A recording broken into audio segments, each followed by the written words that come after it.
This week on Transworld Sport, we're in New York City for the Dodgeball World Cup. We see how French basketball star Kim Tilly is adapting to life at Gran Canaria. We're in America, where golf legend Annika Sorenstam is helping to nurture future talent. And we spend time at home in Italy with British cyclist Mark Cavendish.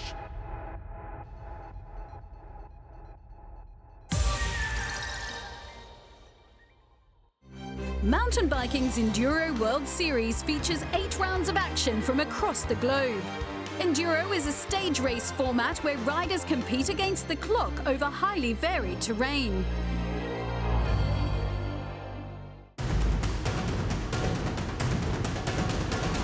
The 7th stop of the tour was held in the mountains of Ainsa Sobrarbe in northern Spain. Riders were faced with 67 kilometers in total and 2,600 meters of descents. How was first stage today? Hot. Really hot. I think that's going to make a difference towards the end of the day. Stage 1 was the longest of the event at almost 7 kilometers, and the terrain proved a real challenge. This season's women's competition has been dominated by Cécile Ravenel. The French woman has won every event, and she won the opening stage here ahead of her compatriot Isabeau Corderie. The first goal of the day was not to be catching up by Cécile, which was okay. Amongst the men, series leader Sam Hill found the opening stage tough, and the Australian could only manage a 12th place finish. Savage. So hard to know how to push and feel like you're losing loads of time to the other dudes. America's Richie Rude, who was world champion in 2015 and 2016, won stage 1, with France's Damien Othon second. Yeah, I catch Florian and it was really dusty, so did a very good top, but the bottom was so dusty, so I think I lost a little bit of time. Richie Rude went on to win the next 2 stages to give him a commanding lead. A bit of climbing, a bit of pedaling, so it's definitely physical, but you know, I liked this place a couple of years ago and trying to carry that same momentum this weekend. Yeah, I like it. Stage 4 was a punchy 800 meters through an area known as the Badlands, and it represented the end of day 1's racing.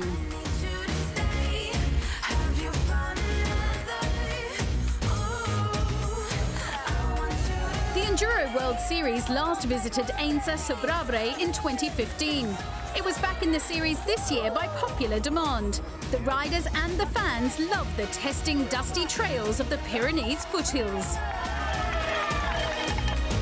Runaway series leader and defending champion Cécile Ravenel once again finished ahead of Isabeau Corderie to take the stage win.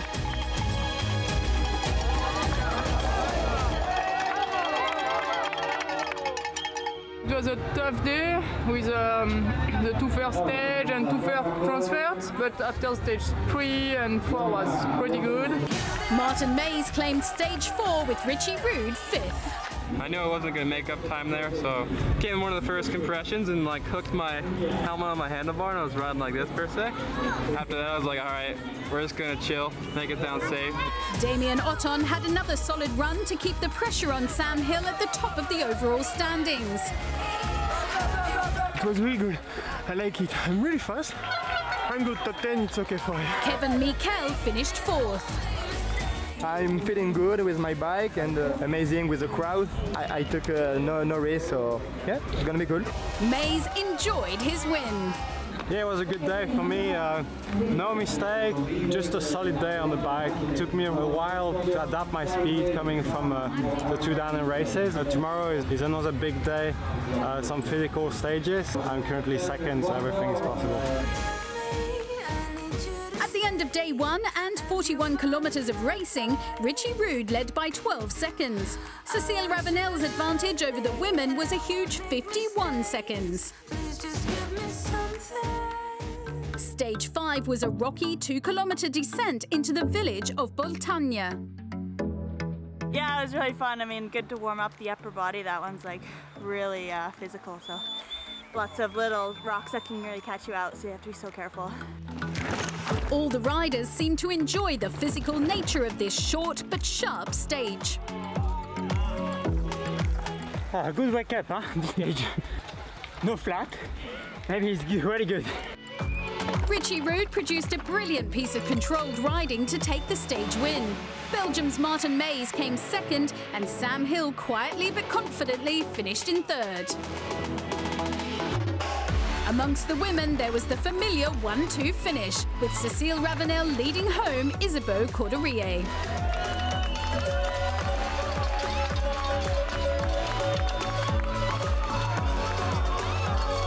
Damien Othon lost ground with a disappointing ride. I hear so many times my rims, so I say slow down a little bit.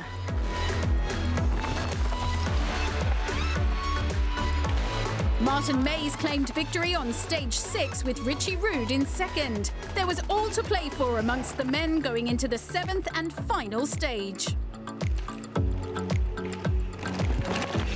It makes you nervous because you know you have that lead, but also it's like you feel good, you know. You're just careful and, you know, smash stages I want to smash, I'll be good. The final stage of the weekend was 2.35 kilometers in length, and it brought the riders back towards Eynse-Sobrobre.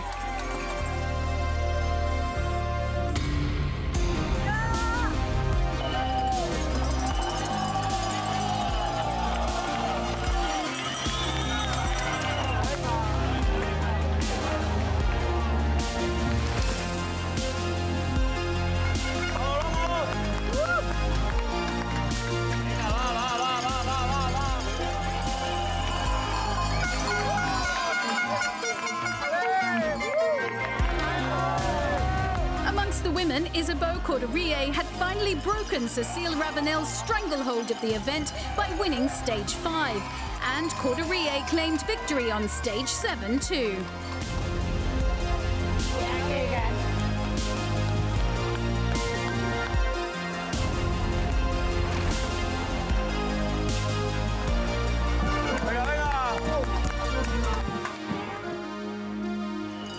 Year-old Cécile Ravenel finished second on the final stage, and she increased her lead in the series standings.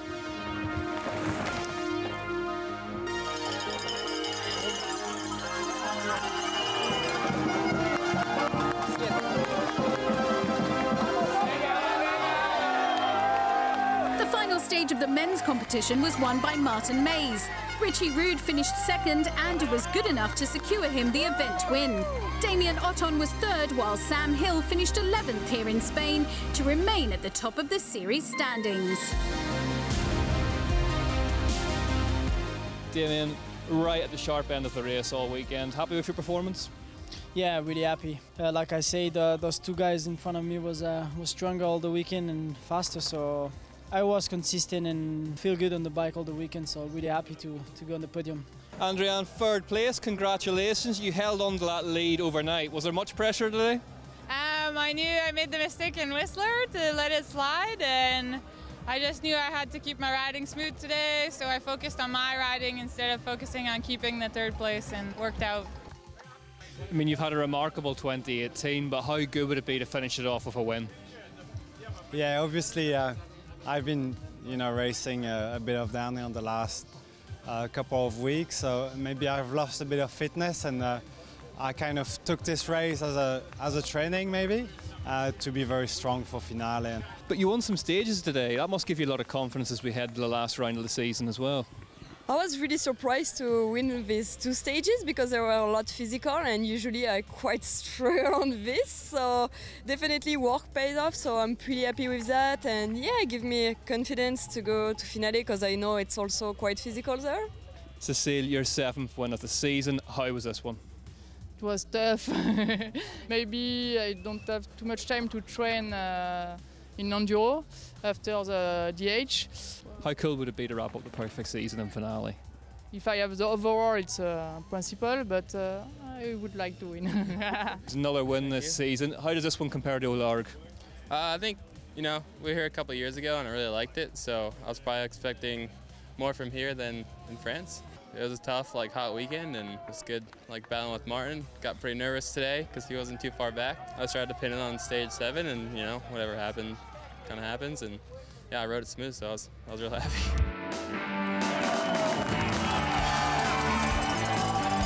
The final round of the 2018 Enduro World Series takes place in Italy, and we'll bring you all the action from that event in next week's show.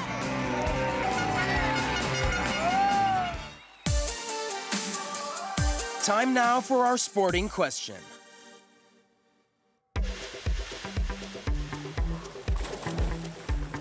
In December, the short course swimming world championships get underway in China. Amongst those taking part will be Alia Atkinson. She'll compete in both the 50 and the 100 meters breaststroke. The Jamaican is one of the world's best in her events. She has won 7 medals at the Short Course World Championships, including 2 golds. At the competition in Qatar 4 years ago, the Jamaican made history.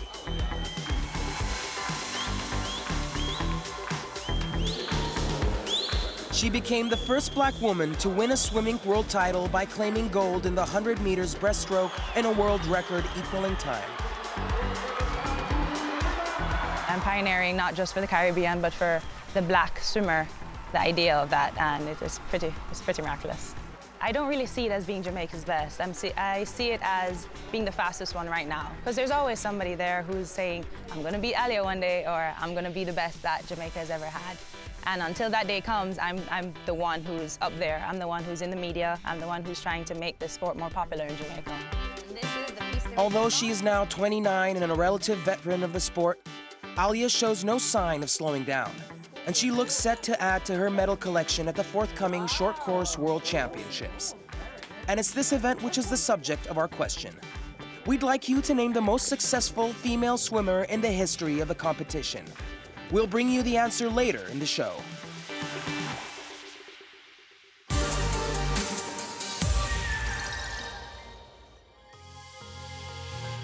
Dodgeball is a sport on the rise. Founded in 2013, the World Dodgeball Association currently boasts 60 national federations across the globe.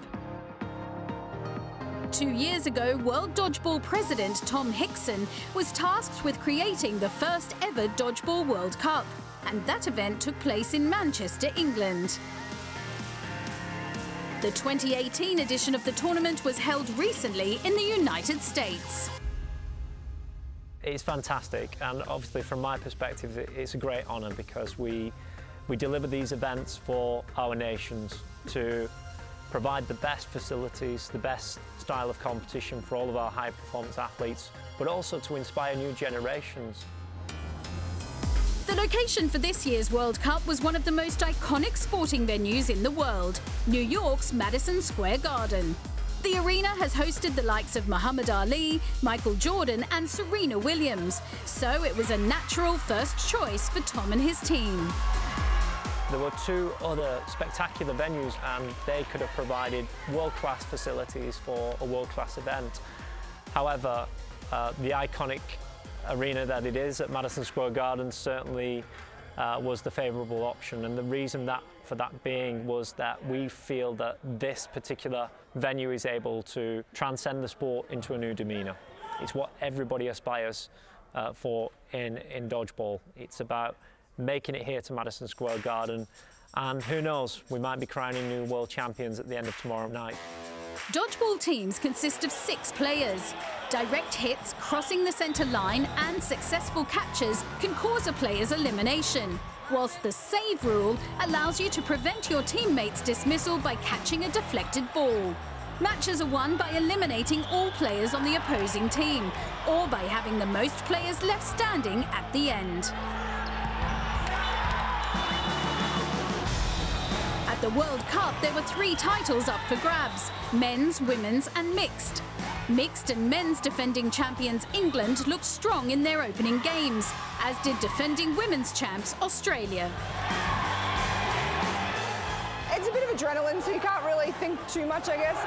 I try and focus on one ball. If there's like 4 coming at you, there's no point in looking at all 4 because you're not going to get anything. So if I see a player I know that's going to be the fastest ball, I usually focus on them because they're going to hit me first. So the other ones will come slower anyway. Lots of people go for different strategies, but it's so much pressure that you just sort of like, oh, I hope I get it.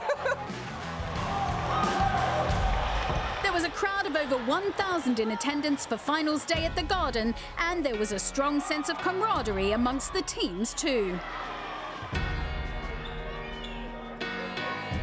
I found my sense of belonging to this team. Yeah, because I train with them, I have dinner with them, I have every single training dodgeball, analyze with them, and I found they are my friends and also my teammates. Yeah, therefore, yes, playing with them is just very good, and I really enjoy it. Yes, we look like a family, so our team spirit is very good. It's kind of like a milestone in my dodgeball history because playing Madison, when I play with my family, my friends, it was like, oh wow, Madison Square, it's awesome, yeah, and that's how I feel.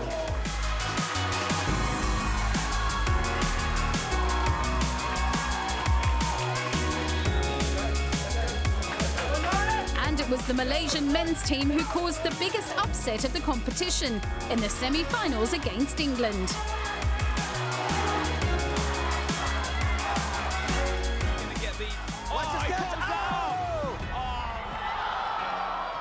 Malaysia versus England was a thrilling encounter, and eventually it was the Southeast Asians who prevailed.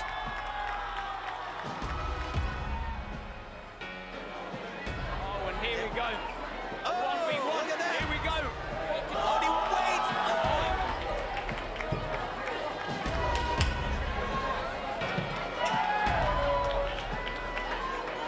Time is ticking away. Oh my gosh. Malaysia get it. They are putting a nail in the coffin. And Malaysia goes on. When all odds are against you and nobody believes in you, and every 90% of the crowd goes against you, and when you win that, you prove that you deserve it, making that comeback, not just for yourself. The comeback is not for yourself. You must do it together as a team, and having that happen, it was just crazy, and I can't describe it. Malaysia would face Austria in the men's final. At this level, at Dodgeball World Cup level, it is the biggest tournament there is. The competition is the best. It's the best athlete in the world are here competing. So it's never easy. We knew that Austria is a good team, and we know that we won't look down on them. We will do whatever it takes to beat them. Teams start in the end zone, and 5 balls are placed across the centre line. On the referee's whistle, players race to retrieve them before battle ensues. After a good start, Austria asserted their dominance and went on to win with ease. And there it is. The Austrians take it. Is game. The new world champions, Austria men's. World champions. We knew we had them, but they beat England, so we knew they had much more up in their tank. And they played much better than in the group stages, and it's a final, everything can happen, and it's dodgeball. And so it was a really tough game, but we had a really good start, and we just kept pressing them, and we played it home. In the final of the mixed competition, England faced arch-rivals Scotland.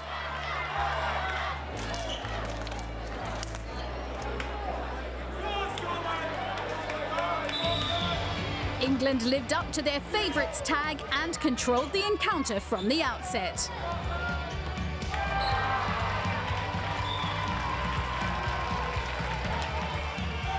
So here we go, Scotland, they've got a... Oh, big catch from Johnny Day on the track back. But here we are in the we and there it is. And there you have it. Win 18-4. That is the end of the mixed World Cup. It was incredible to get the win. We put up so much hard work over the last 2 years, knowing exactly what we needed to do, and I'm so glad we could deliver it today. And we're just really pleased to finish together as a team and work really hard for each other, and obviously get the result we wanted. And it was a double victory for Beth Dixon as she led the English women's team to victory in the final against Austria. Dix quick up the court. The girls that on court made the final catches. It was incredible to keep their nerve and to take those catches in a vital point in the game. Credit to the whole team. They win 12-8. And then to get the win was outstanding. All the girls came off crying. I didn't see one girl not come off crying.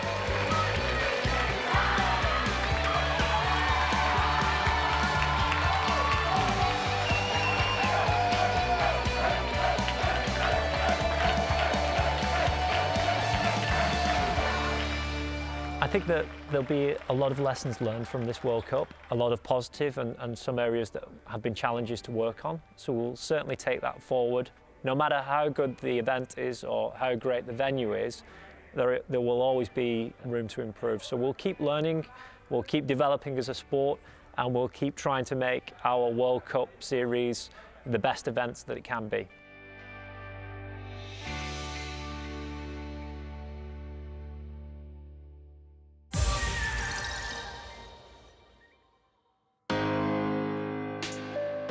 Signing for basketball team Olympiacos in July 2017 was supposed to be a big step in the career of Kim Tilly.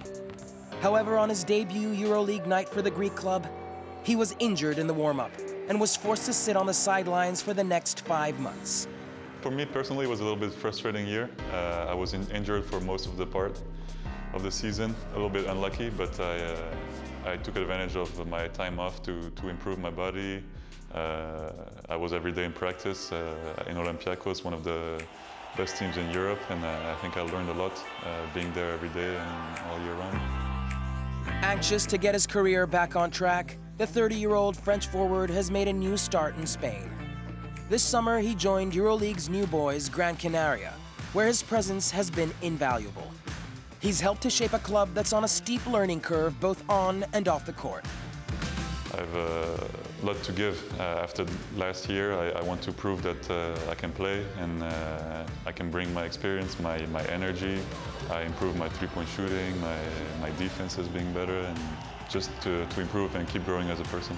Kim is a very smart, very good player. You know, he's had some unfortunate injuries the last year, and I think this year he's back to prove, you know, himself as a good EuroLeague player, which he's always been. Kim's enjoying life in his new surroundings on the Spanish island. It's a nice place to live.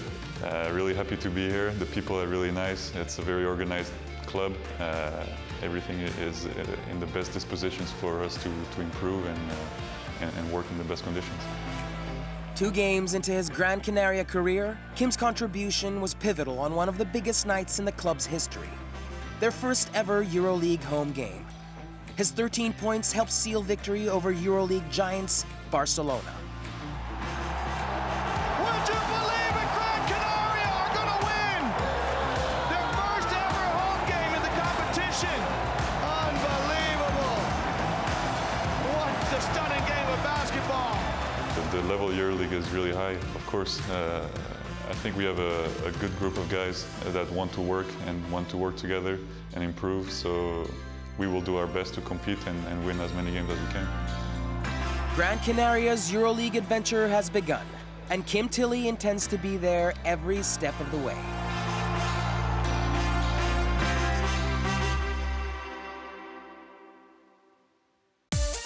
Time now for My Other Love. NFL legend Ray Lewis played for the Baltimore Ravens for the whole of his 17-year career, winning 2 Super Bowl titles with them in 2001 and 2013. He's regarded as one of the greatest linebackers in American football history. Now retired, a big passion in the 43-year-old's life is the Ray Lewis Family Foundation.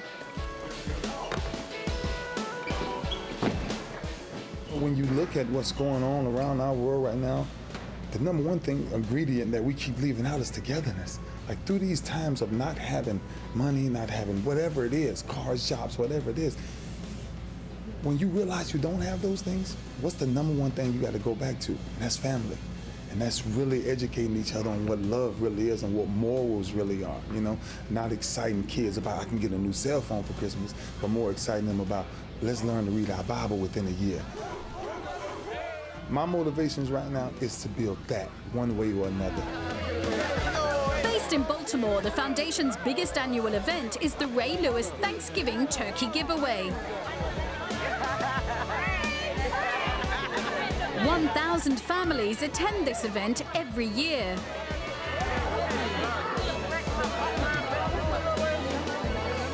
Ray's inspiration for the foundation came from his mother.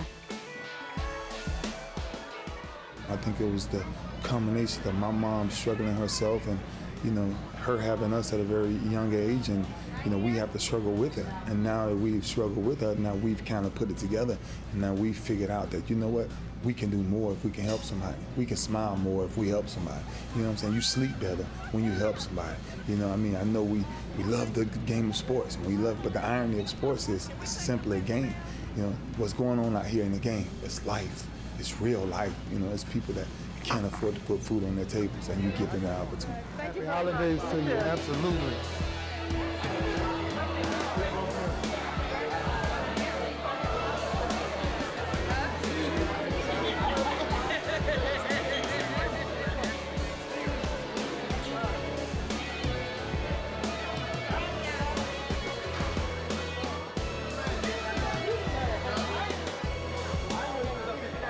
A lot of times people look for things from me, but, you know, I grab so much energy from out there today, you know? And there's just so many beautiful babies out there with so much energy in their eyes. And, you know, I met a woman 85 today, and I met a youngest 3 and 2. You know, it's just so awesome, you know, to get that vibe from people, you know, and just to give love back, you know, because at the end of the day, forget what you give them. I think it's the connection that makes the most important, you know, part about this whole thing, about all the countless hours that people put in, man. So for me, you know, when I say I'm drained because I share so much love, but I got so much in return. How y'all doing? How you doing, baby? How you doing?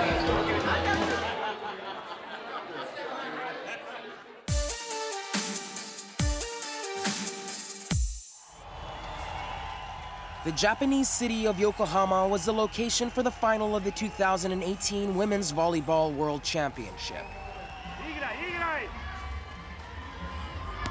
Serbia, who won silver at the Rio Olympics, were up against Italy, who won this competition back in 2002.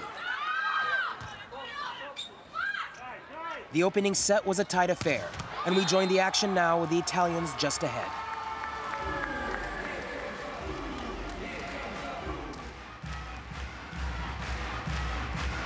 Second set point for Italy, who have started more consistently. Di Gennaro goes to Agoni.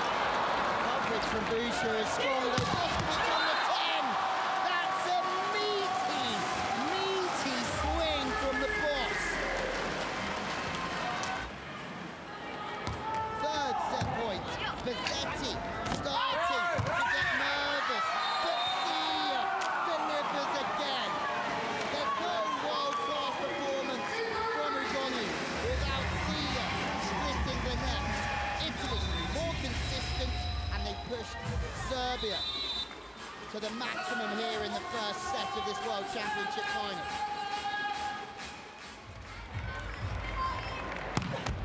Serbia fought back in the second set.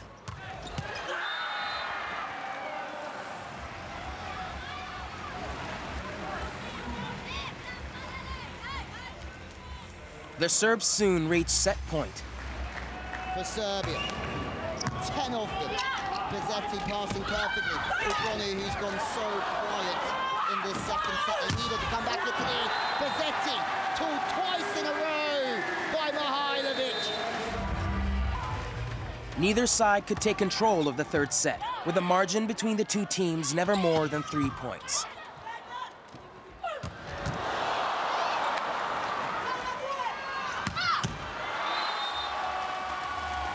But it was Italy who soon reached set point. Mihailovic serving now. That's a point to prove, but Di Gennaro passes perfectly. Agoni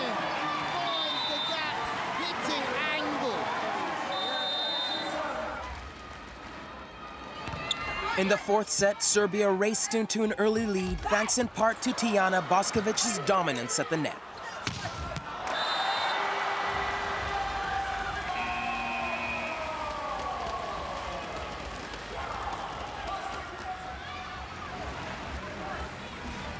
The Serbs won the set 25-19. With the pass, off the body goes Boskovic. It's a good block touch to slow the game down.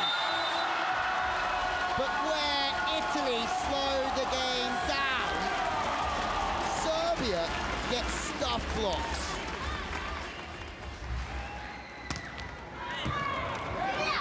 Di Janeiro, Agonu is the target. Agonu fires long. We are going to a tie-break.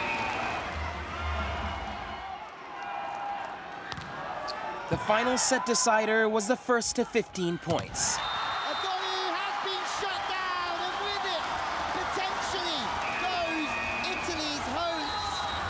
They started so strongly.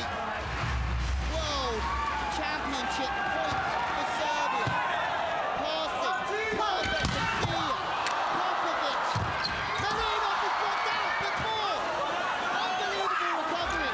Mihailovic to see, no, Pizzetti. High to the outside, Sia again, another block. The set is tied, they're looking for the decision. It was given. Serbia, they've done it.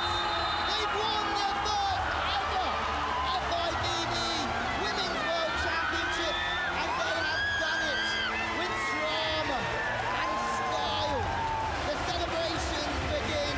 Serbia rejoice because for the first time they have made history. They are the FIVB World Champions for 2018.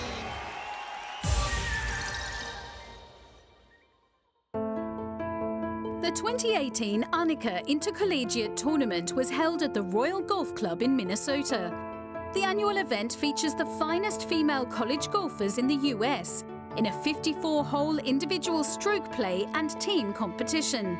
It's an event close to the heart of Annika Sorenstam, one of the greats of the sport. First of all, it was to get back to college golf. I mean, college golf has been a big part of my career, and you know, again, it's part of the mission of expanding opportunities for young girls to pursue their dream. And the second reason is to give out the Annika Award presented by 3M, which is an award given to the best collegiate female golfer, Division I. And so we kind of tie them together. So again, just celebrating women's golf, young college golfers, to make sure that they pursue their dream. After coming out on top in 2016 and 2017, talented Mexican player Maria Fassi was hunting a hat-trick of victories. This is definitely one of my favorite events.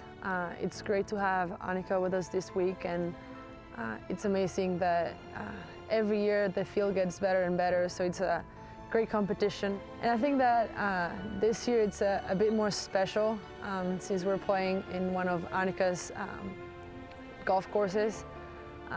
And I think it's a really good challenge. Both Mr. Palmer and Annika did an amazing job with the golf course we're playing.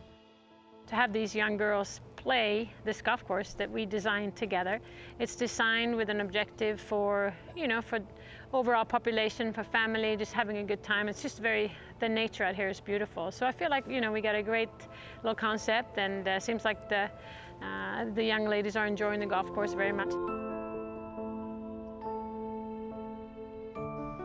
The event enables the young competitors to learn firsthand from the greatest female player of all time.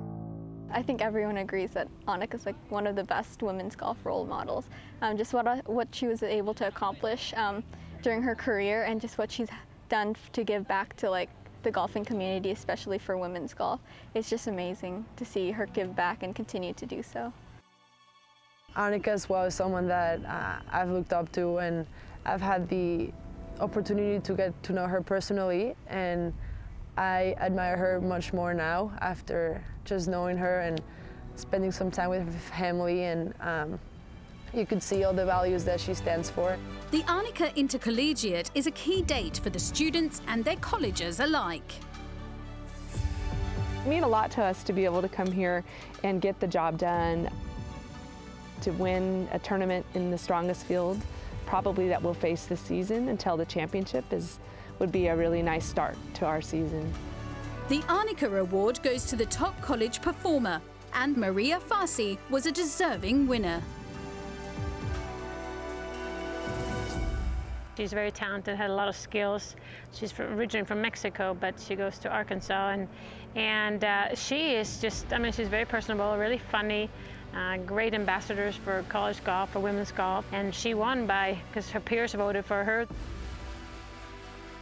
The Arnica Award is definitely a goal that I had every single season that I was here. It's great just because it's not only about golf, it's about who you are as a person, it's about doing the little things, it's about smiling, it's about living up to Arnica's legacy, which is a huge responsibility.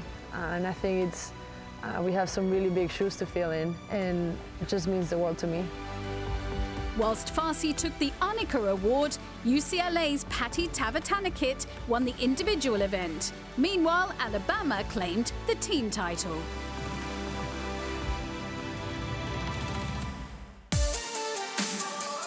Now for the answer to our sporting question. Earlier in the show, we asked you to name the most successful female swimmer in the history of the Short Course World Championships. The answer is Therese Alshammar. Between 1997 and 2010, the Swede won 17 medals, including 10 golds. She claimed medals in the freestyle, butterfly, and medley events.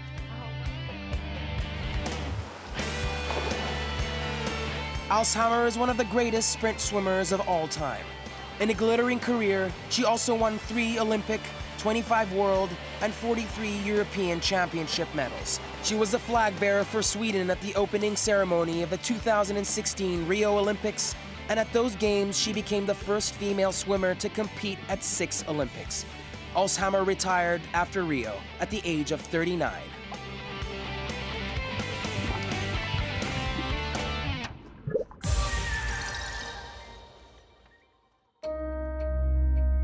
Great Britain's Mark Cavendish is one of cycling's greats. I was world champion just after my 19th birthday.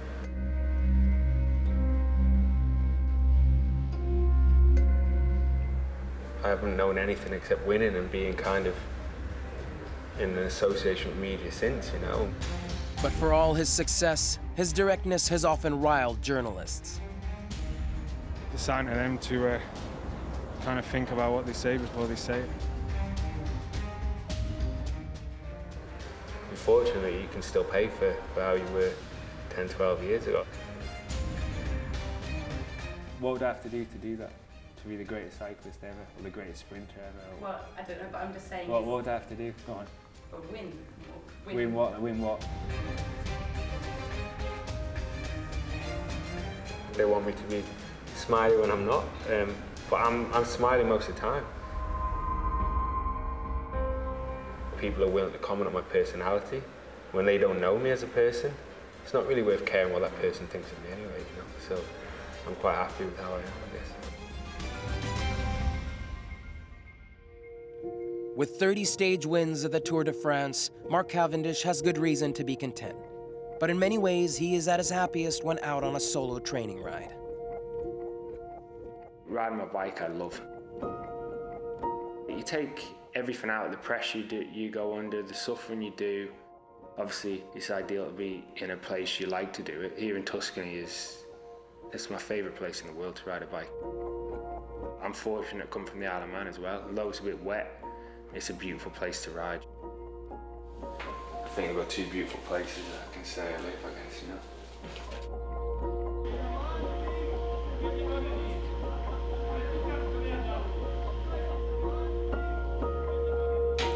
In Italy, you don't need a coffee machine. Just go to the bar, it's €1 for a coffee and that. But I kind of like the process, you know. I've got nothing else to do in the mornings before I go out, so just bear with me a second, it gets loud.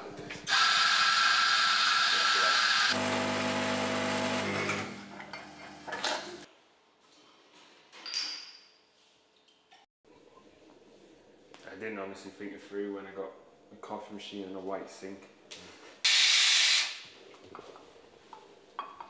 I wanted to be the best cyclist, that's sure, but never. I wanted to be the top of the game. As soon as I knew I wanted to be a cyclist, I wanted to be the best.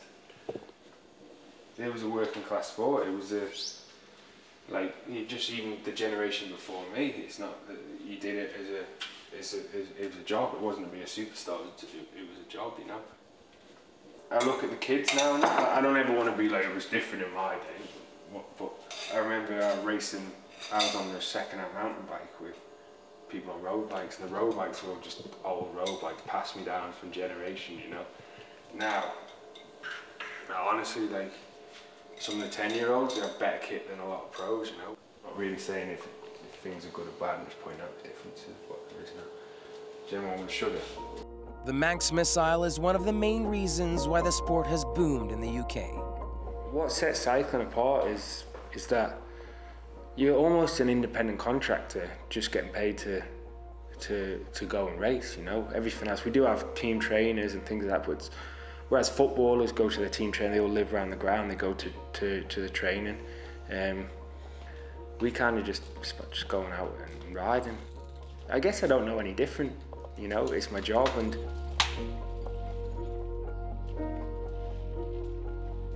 I do specific training up to targets, but generally I just go out and ride my bike, and the more I ride, the better I get, you know. It's pretty simple like that. If you ride more, you're going to be better, and when you like something more, you're going to do it more, aren't you? So it works like that. It's the same when I was a kid, you know. When I enjoyed it, I did better at it, and obviously the better I got, the more I enjoyed it, so it snowballed like that, and it's still the same today. Sitting second on the all-time list for stage wins at the Tour de France, Mark also has 18 victories at cycling's other Grand Tours. But now at 33, his priorities are shifting. I'm not going to be doing this till I'm 70. For my kids to be where I want to be because I enjoy it, it's not really fair on my family to come somewhere because I just like being here.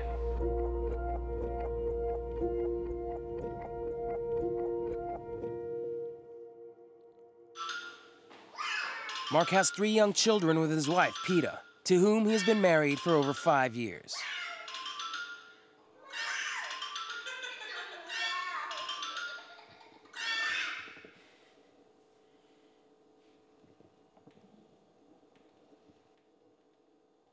I probably spend more quality time with kids now than if I worked 9 to 5, 7 days a week. You know, if I had to leave home at 7:30 and I get home at 7:30, I don't see the kids anyway. I see them over a weekend, you know.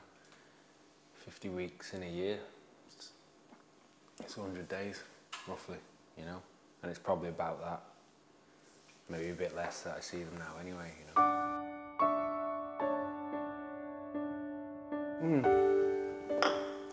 It's the hardest thing about what I do. I just really like missing my family is I think it's like the only thing that's like hard to deal with, I guess. Like that I can't really, like everything else, like if you crash or training hard or not eating, like there's stuff, but that's part of the job, you know. Being away from my family for training is like just not seeing them. That's the hardest part of what I do. Like, that's the thing that gets me down the most, that's for sure. You know, I miss it. At the same time, as a father, I want them to be proud of me.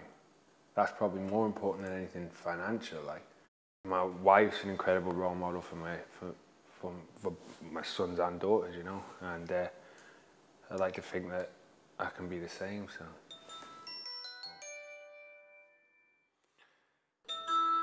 Well, follow that call. Hiya, mate, you alright? How are you? It's the team boss, so it's back to work. Hello and welcome to one of the most important days in the whole of the cycling year. Milan-San Remo, the longest of all the monuments, prepares to herald the advent of the classic season. Big crash coming off the roundabout there. Okay, and they're still going down. One rider from Team Dimension Data has continue to pick themselves up. Oliver It's Nason's been Cavendish. delayed. Yeah, not again. Mark has often been blighted by crashes at important times. I kind of knew it was coming. Like, I went one side of a roundabout, and I knew there wasn't enough space once I'd taken the turn, you know. And actually, the guy in front of me managed to go right and turn it, and my natural instinct was to follow.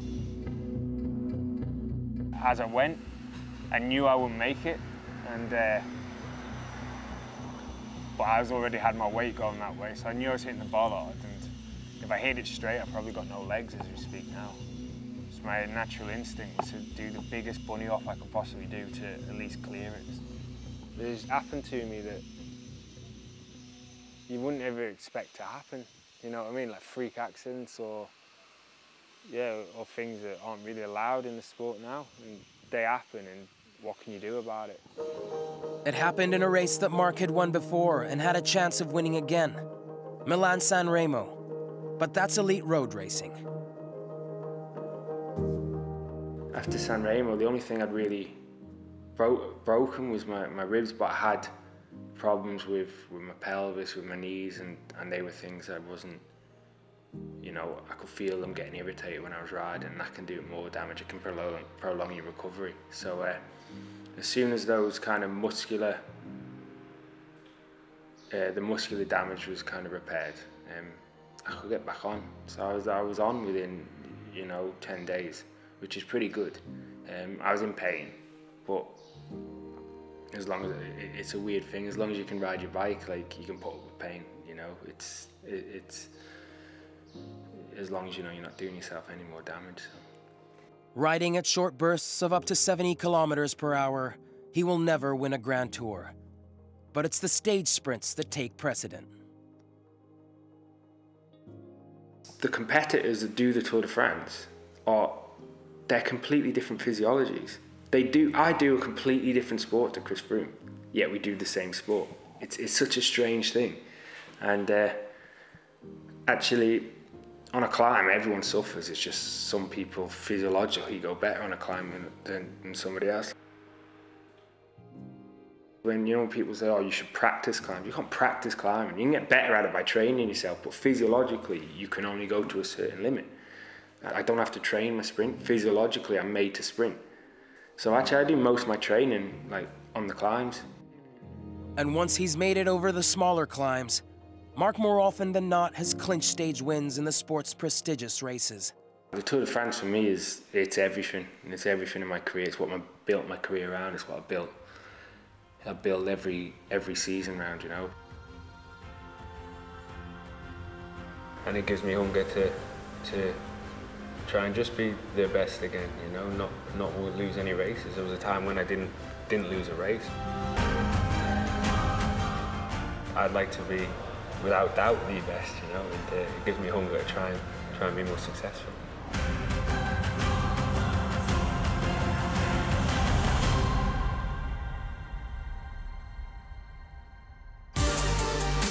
That's all for this week on Trans World Sport. See you next time.